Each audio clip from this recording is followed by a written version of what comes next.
ఏమిటండి వాడి పాటలు? రాజు బంటు అంతతులు అయ్యేవారు అందరూ ఒకటేనంటూ అంటరాని వారిని ఆలయ ప్రవేశం చేయించి అపవిత్రం చేశాడు. వీడు మతనాశనానికి కంకణం కట్టుకున్నాడండి. మన ఆచారాలు మంట కలుపుతున్నాడు. మన ధర్మ శాస్త్రాలన్నీ తిరగరాయించమన్నాడట. అవ్వ ఏం చూసుకున్నావు వాడికి ఇంత పొగరు? జనబలం అండి, జనబలం. ఆ వెర్రి జనమేమో వీడి పాటలకి మైమరిచిపోతున్నారు. అబ్బబ్బా అవి పాటలు కాదండి బాబు, మరుగు మందులు, వశీకరణ మంత్రాలు.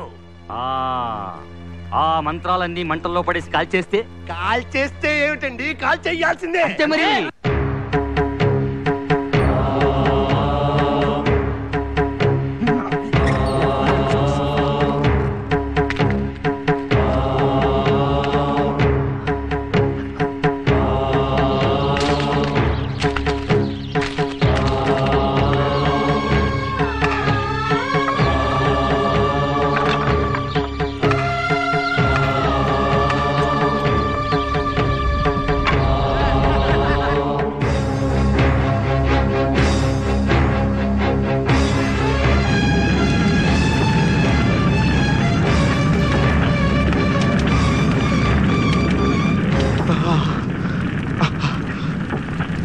అగ్నిదేవా, ఆనాడు సకల ఔషధాలకు నిలయమైన కాండవనాన్ని నీ పొట్టన పెట్టుకున్నావు.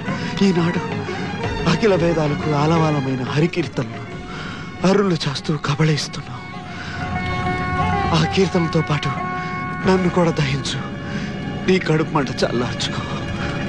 ఆచార్యదేవా, సాల్వా, నన్ను అడ్డుకున్నావంటే ఆ వెంకటపతిపై ఆనా.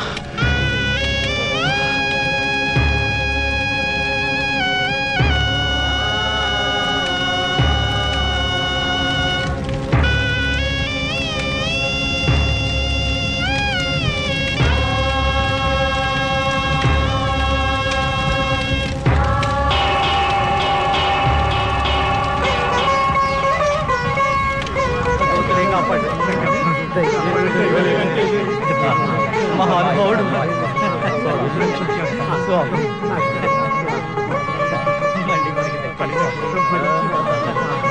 ఆచార్య,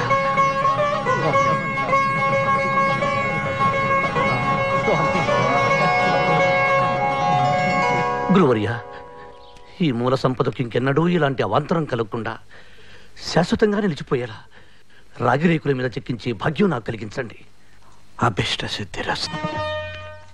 సాల్వా, నీ మహాసంకల్పంతో హరికీర్తనలకు శాశ్వతత్వాన్ని కలిగించి ధన్యత పొందావు. నన్ను ధన్యుని చేశావు. ఈ విధంగానైనా రుణం తీర్చుకోగలిగినందుకు నాకు మహదానందంగా ఉంది స్వామి. సంతోషం. ఏది ఒక కీర్తన ఏదైనా పాడు.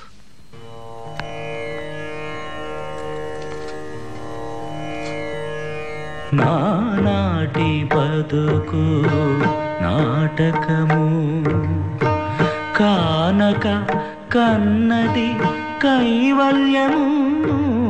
నానాటి బతుకు నాటకము నాటకము.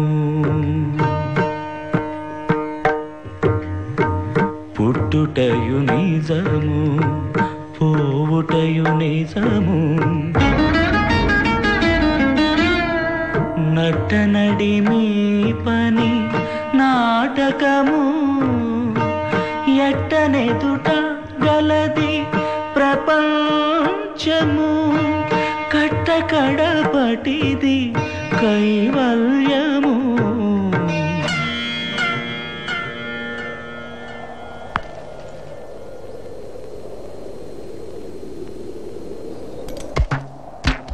తంతి తెగిపోయింది, ఆట అయిపోయింది. గురుదేవా, అసలైన శిష్యుడు అంటే నువ్వే సాల్వా. కైవల్యం గురించి సరైన సమయానికి గుర్తు చేశావు. ఈ 9 తూట్ల జల్లెడిలో పోసిన ఆయుషావాలన్నీ జారిపోయాయి. నేనెంత పాపిష్టివాణ్ణి! మీరు నన్ను చదవమనగానే ఈ కీర్తనే ఎందుకు తీశాను, ఎందుకు చదివాను? వీల్లేదు స్వామి, మీరు మమ్మల్ని వదిలి వెళ్ళటానికి వీల్లేదు. ఎక్కడికి వెళ్తున్నాను సాల్వా? స్వామి సన్నిధానానికిగా. ఎందుకు పంపాడో ఆ పని పూర్తయిపోయింది. ఈ సంపదని శ్రీనివాసుని చరణారవింద సన్నిధిలో అప్పచెప్పాలి.